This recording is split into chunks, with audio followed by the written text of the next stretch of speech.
কি ব্যাপার? এই আপনারা কারা?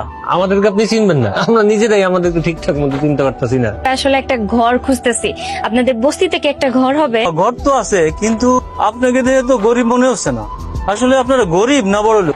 আমরা বড় লোকই ছিলাম আর কি, এই শহরের সবকিছু শেষ হয়ে গেছে, আমরাও গরিব হয়ে গেছি। একটা ভালো দেখে ঘরের ব্যবস্থা করে দেন না? আসেন আমার সাথে।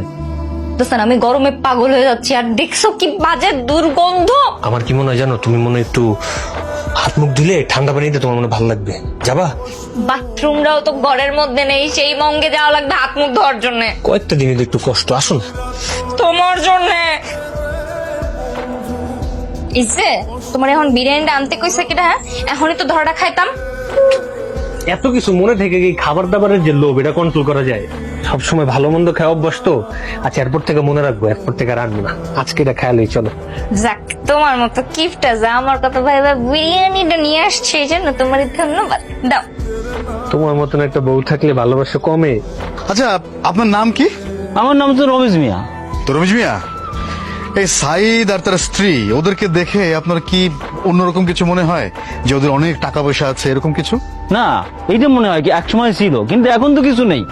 এখন যদি টাকা পয়সা থাকতো তাহলে কি ওই রাতে নাইট ডিউটি করে? আর এরকম বস্তিতে থাকে নাকি? তা ঠিক, কিন্তু তারপরও হয় না যে একটু বাজার সদায়ের ধরন বা খাওয়ার ধরন দেখে তো অনেক কিছু বোঝা যায়। আরে বাজার তো করে একদম সস্তা শাকসবজি এইগুলো কেনে। তারপরে আজকাল অনেক বড় লোকরা ওই খাবার দাবার দেয় না, ওরা তো সেগুলো হাত পেতে নিয়ে আসে বাসায়। আমার কিন্তু এগুলো আর ভাল লাগতেছে না, বুঝছো? তুমি এখনই ইনকাম ট্যাক্স অফিসারের ফোন দাও, ফোন দিয়ে সব বলো। কি বলো? এখন যদি সবকিছু বলে দিই তাহলে তো আমাদের সব চালাকি ধর। চালাকি ধরা পড়লে পড়বে, কিন্তু তুমি স্যারকে সব বলে দিবা। কারণ আমি এইভাবে আর থাকতে পারবো না, নিজের বাড়িতে চাকরানি হয়ে থাকবো নাকি আমি? তুমি কি শিওর আমি সবকিছু বলে দিবি? হ্যাঁ, বলে দাও। শোনো, সরকারকে ট্যাক্স দিব তাও ভালো, কিন্তু দুর্নীতি করার আর দরকার নাই। একমাত্র ট্যাক্স অফিসারই পারে আমাদের সবকিছু উদ্ধার করতে। এটা একটা ভালো কথা বলছো। মানে শুধু শুধু অল্প কিছু টাকা বাঁচিতে যায় দেখা যেতেছে সবকিছু হারাই যাচ্ছে পরে। তার চেয়ে বরং যা যা ঝামেলা আছে ডিউটি দিয়ে ঝামেলা মুক্ত হয়েছে। এই বাড়ির মালিক কারা? আমি জনাব মতিন সাহেব। কে? আমি জনাব মতিন সাহেব। এক থাপ্পড়ে কানতে। এই বাড়ির মালিক তুমি? হ্যাঁ, কাগজপত্র সব আমার নামে লিখা, তাই না? দেখছেন স্যার কিভাবে মুখে মুখে তর্ক করে? চোরের মায়ের বড় গলা। জসিম সাহেব, ওদেরকে অ্যারেস্ট করে থানায় নিয়ে যান।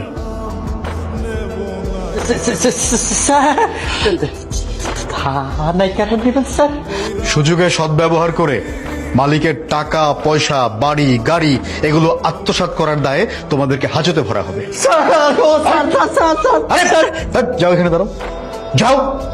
স্যার মাফ করে দেন, ভুল হয়েছে আমাকে স্যার, ভুল হয়ে গেছে। স্যার আমাদের মাফ করে দেন, আমি সবকিছু দিয়ে দিব। সত্যি সত্যি ফেরত দিয়ে দিবি তো? হ্যাঁ ম্যাডাম, সব দিয়ে দিব স্যার, আপনাকে যা আছে সব দিয়ে দিব। তাও আরে স্যার, স্যার কম যেন পুলিশে না নেয় স্যার। মনে থাকবে? জি জি স্যার। আসসালামু আলাইকুম ভাবি। ভালো থাকেন। সাবধানে আপনি যেন। ভালো থাকেন। চলো।